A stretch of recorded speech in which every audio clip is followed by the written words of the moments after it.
Hey y'all, welcome back to Ascending with Ashley. I'm Ashley. This is a collective convo, and we're gonna set the stage for.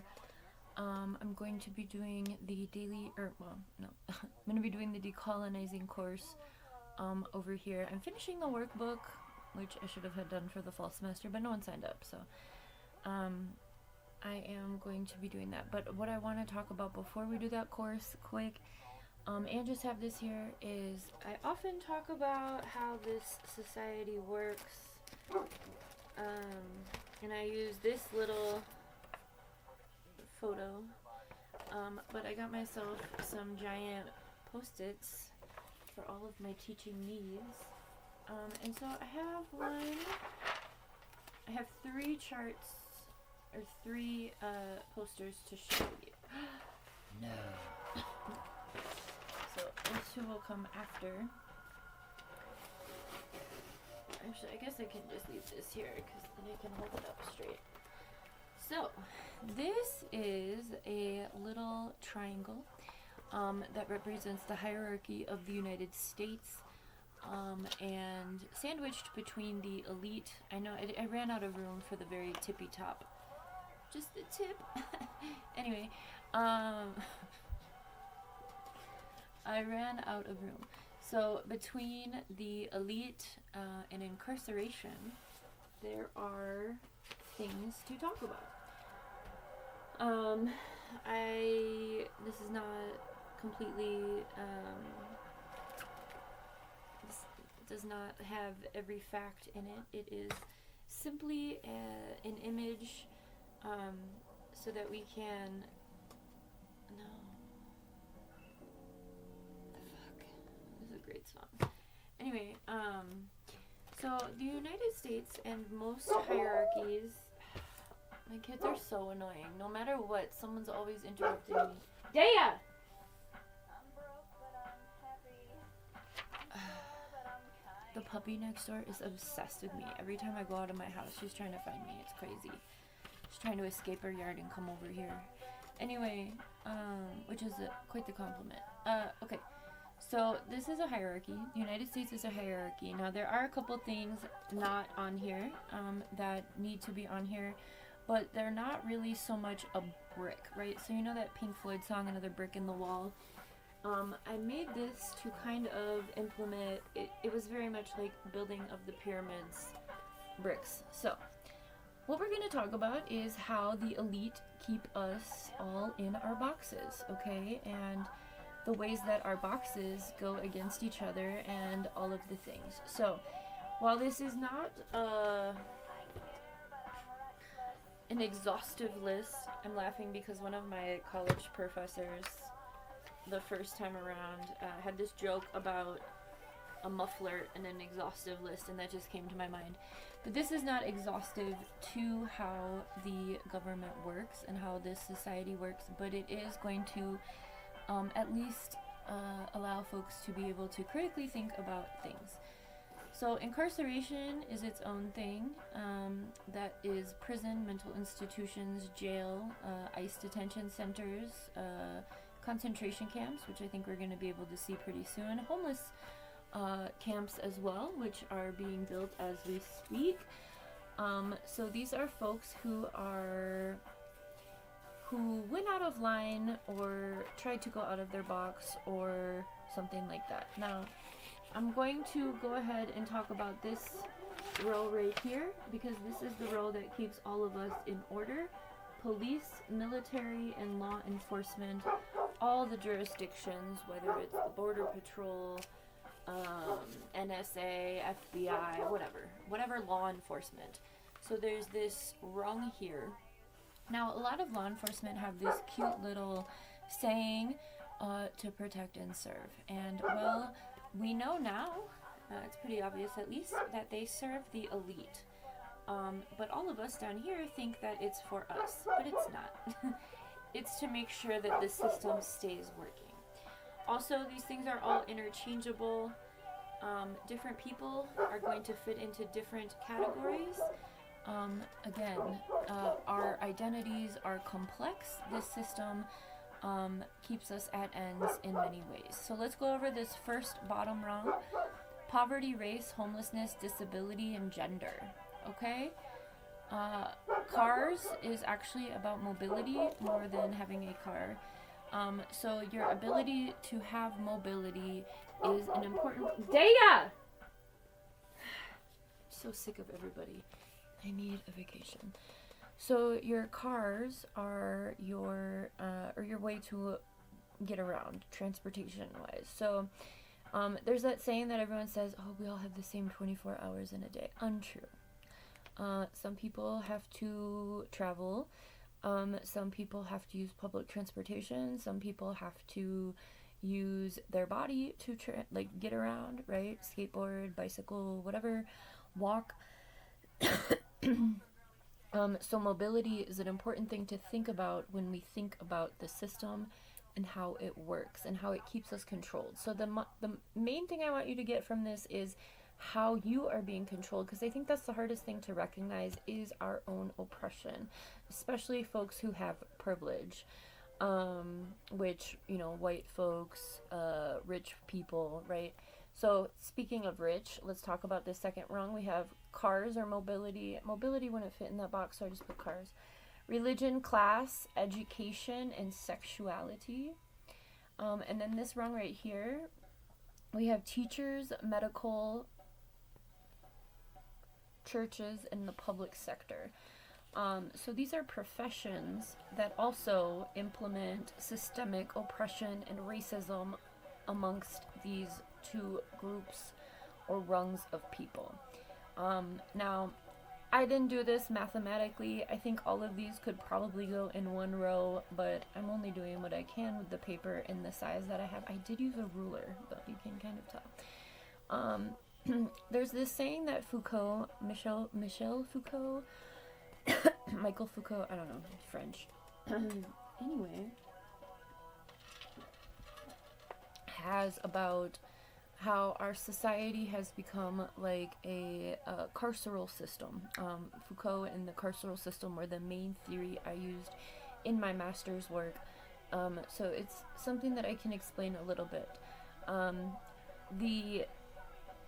This rung is all mandated reporters. So a mandated reporter is someone who has to report to the police if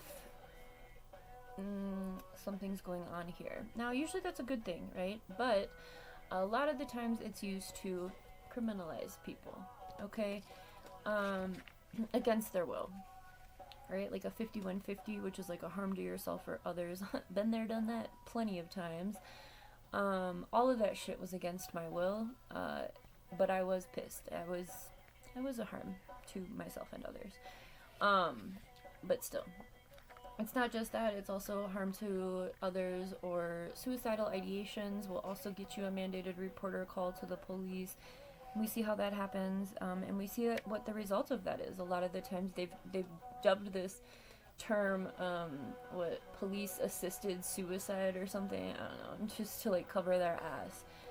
When people are suicidal or police are called on them, a lot of the times they end up dead anyway because the police got involved, right? So this row, going back to Foucault, he says something along the lines of, we live in this system that we have the teacher judge, the pastor judge, the therapist judge. So religion is on here as a tool and also a way to keep people divided, right?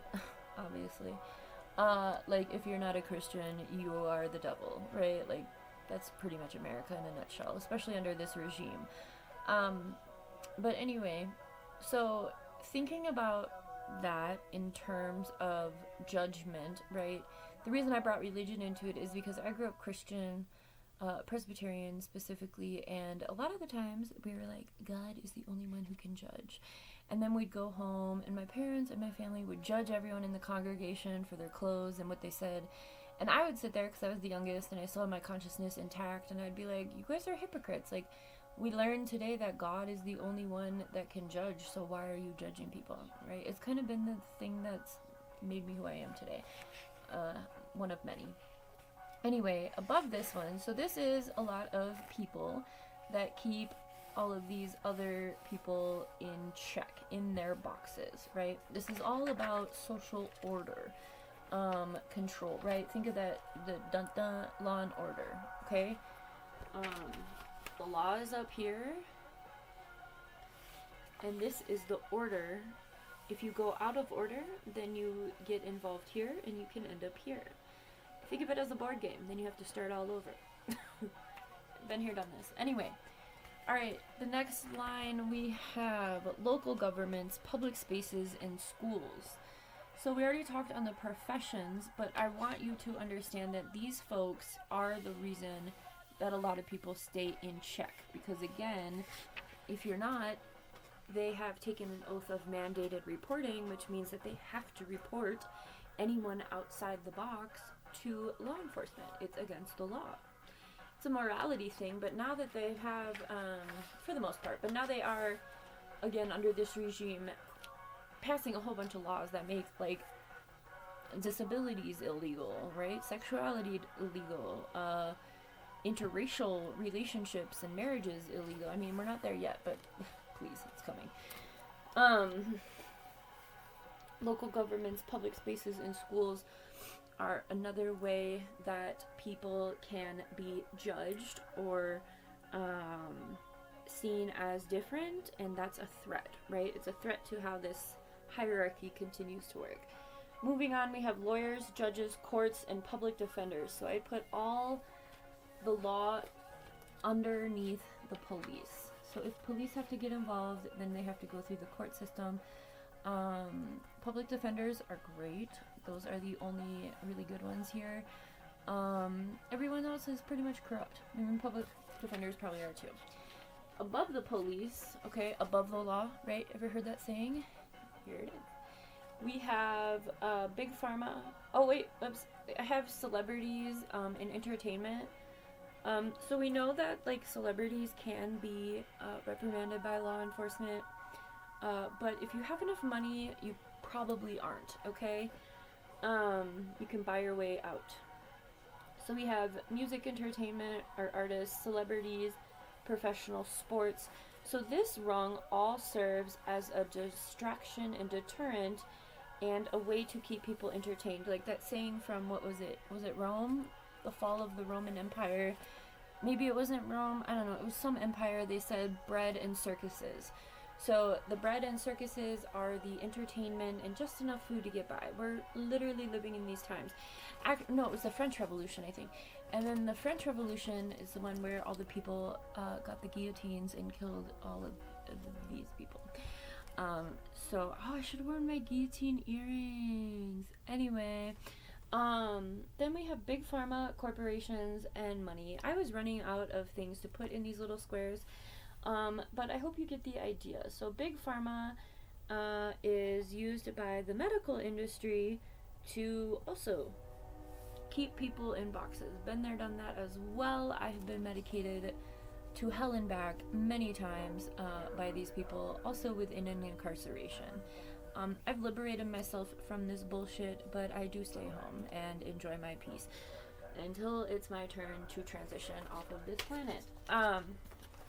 Then we have tech and weapons, which we are seeing an uptick now, and then we have the elite. So these are things that are being used by the elite to control all of us. Now, what you will notice about this hierarchy is that there are way many more boxes down here than there are up here.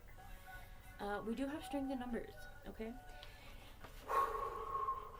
I showed my friend this, and they said that I needed to include Zionism as a box, but Zionism is a tool. It's a tactic, as is white supremacy. So I think it's pretty obvious how those are used, and if it's not, then we're going to go into these charts, and I will share how. So this is like the basic setup of the hierarchy, and then within that hierarchy, like my friends suggested, I add Zionism. There are different tools. Okay, I added big pharma because everybody uses big pharma. That's my area of expertise, is the implementation, the implementation and creation of big pharma, and how that has been used to mute not only people, but like social movements, right? The vaccine, the COVID vaccine, is a really good example of this. I sat that one out. I'm actually going to be sitting all of them out. Okay. This is a cycles of abuse, and the way that abuse is used. So this is a graph, or a, are my words backwards to you guys? I'm not going to be writing backwards, but that would be annoying. So in the center you have power and control, and how to maintain this power and control. So we're using this, which is pretty much a domestic violence chart, but it's very easy to see how the hierarchy remains in power and control using these tactics. That's why a lot of people find themselves in abusive situations, because it's at the root of this society, right? This country in particular, most countries at this point in time have gone through some sort of genocide, mass killing, mass starvation, mass incarceration, and yeah, here we are again. We're doing this again.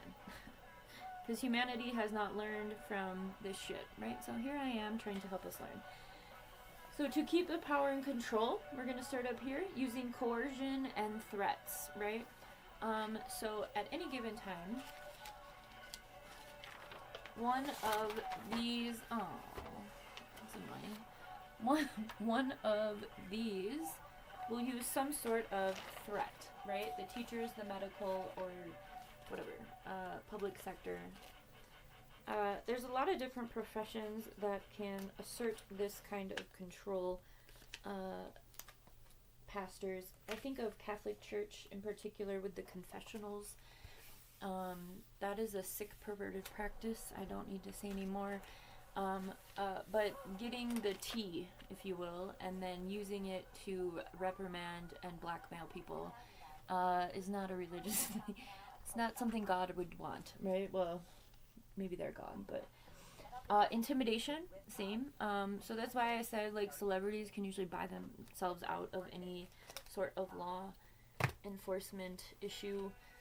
And a lot of the times those things are publicly aired because it adds to the circus, the entertainment, right? Like, I'm thinking of the Johnny Depp and Amber, whatever was their name, Amber? I don't know. That situation where he had to go to trial for that, and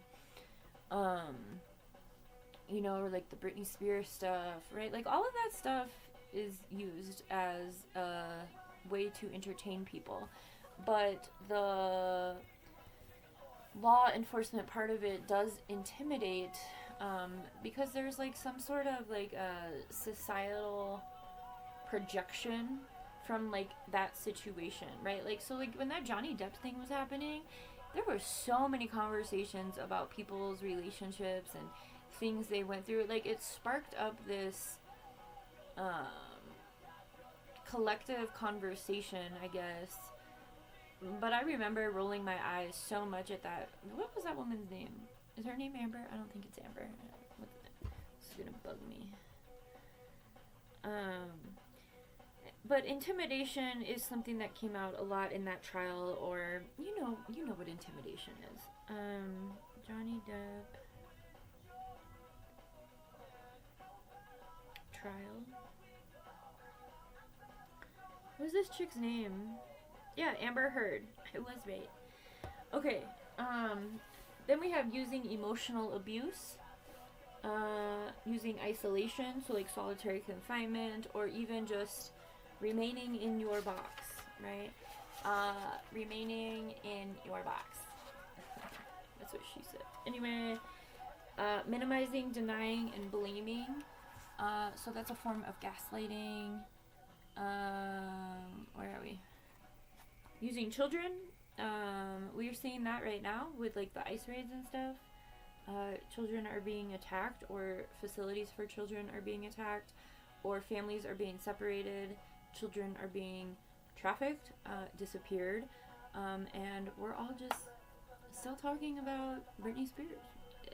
It's crazy. Using male privilege, we do live in a patriarchal society, which means that it is male-centered, and the Abrahamic religions have made that so that people assume males are higher than women, when in all reality, women are the ones who birth children and humans, right? Because children grow up to be humans if they are given the right conditions. And, what is that song? Okay, and then we have using emotional abuse. So, wait. Oh, economic abuse. My bad. I can read. So financial abuse or economics, right? So, these cycles of abuse are very, very prevalent and tools for keeping this in order. So that's why so many people have unhealthy relationships, because society itself is incredibly imbalanced and unhealthy and stuck in cycles of abuse. Any sort of hierarchy you have is going to be abusive, because it was not nature's intention. You guys remember that song from The Lion King, The Circle of Life? This is not a circle, it's a triangle. I mean, this one was a circle, but this is cycles of abuse, not the circle of life.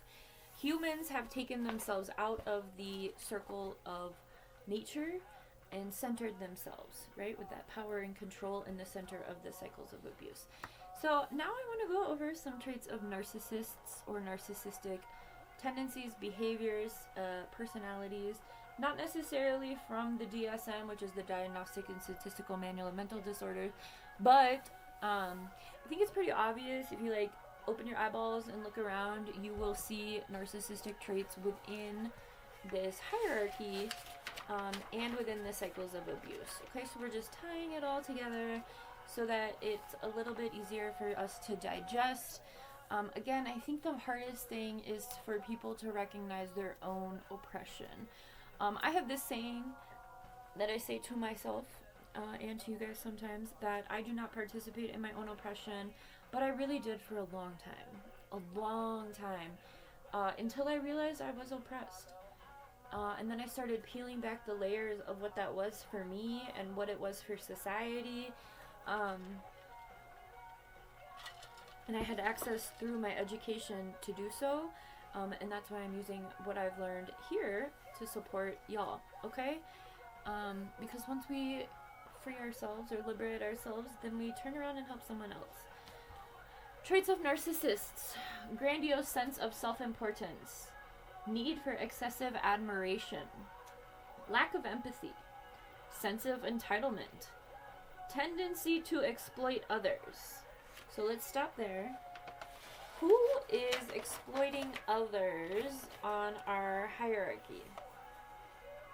Right? Okay. Literally, everybody exploits everybody because that's what the system has designed. Do I need to draw arrows, or do you guys get it? So, you could be involved in, some of these rows, but you could also be up here in one of these rows. Either way, you're still participating in the oppression of others, right? Then we have, these are more of things that come out in, a one-on-one interpersonal situation. I mean, all of these really are. I'm kind of taking it a little bit out of context just to draw some conclusions. We have arrogance, envy, manipulative, fantasies, hypersensitivity to criticism. So after Tuesday this week, when everyone in America voted Democrat, the grandiose sense of self-importance president came online and was very hypersensitive to the criticism that he received through the polls. There were fantasies about, on the No King's Day, what was that, October 18th, when Donald Trump made that AI video of him driving a plane, or flying a plane, and throwing shit all over protesters, right? That's a fantasy. Okay, it's very obvious that Donald Trump is a narcissist to people who have experienced, again, interpersonal narcissistic abuse. It's very easy. I literally don't listen to a thing that man says, because narcissists believe what they want to believe, and it's very terrifying. So I hope this helps you understand. I'm finishing up the daily why do I keep saying that? the Decolonizing 101. It is a non-credit college course I'm offering at the community college in my area. No one has signed up, so I am going to put it over here. I've done that with the Exploring Esoterics and the Hidden Messages in Media. So right now I'm finishing up the Decolonizing 101 and the Mental Health and Wellness, because I think we all need a little bit of that. I'm finishing my workbooks so that I can offer them to you if you are, wanting of that. I'm going to be offering them this semester again, and I also am offering them online. So the community college link is in my bio over here. If you go to the community tab and check out my bio, if you'd like to come for the online course, you're more than welcome. I don't think you have to be... Yeah, no, it's not credit. You can just come. Yeah, I do charge. I need to get paid for my work eventually. So my classes that I do offer at the college are, you have to pay for them, remote or otherwise. But I will be offering it over here. But if you'd like to be part of a discussion or something like that. Also, you can schedule sessions with me if you need some extra support. I know money's tight for everyone, but I do work on a sliding scale and we can barter. I'm totally fine with that. I hope this helps. So let me just put this up a little bit longer so you can pause it and screenshot it if you would like. Oh, sorry. There. That would be a good screenshot. I'll hide my face.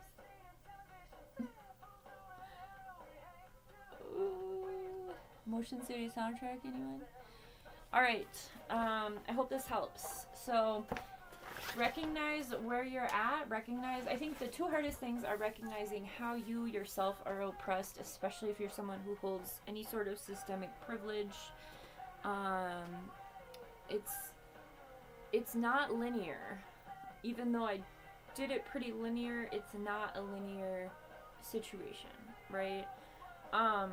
Nothing is. When you're alive, nothing is linear. The system tries to create linear. That's why it's so full of conflict, because it's not supposed to be that way. We are living beings, part of nature. We're supposed to be in a cyclical way of life, and the patriarch has created systems that go against that because men are butthurt about not being the ones who create life. So they kill everything. Hope this helps. Have a good one.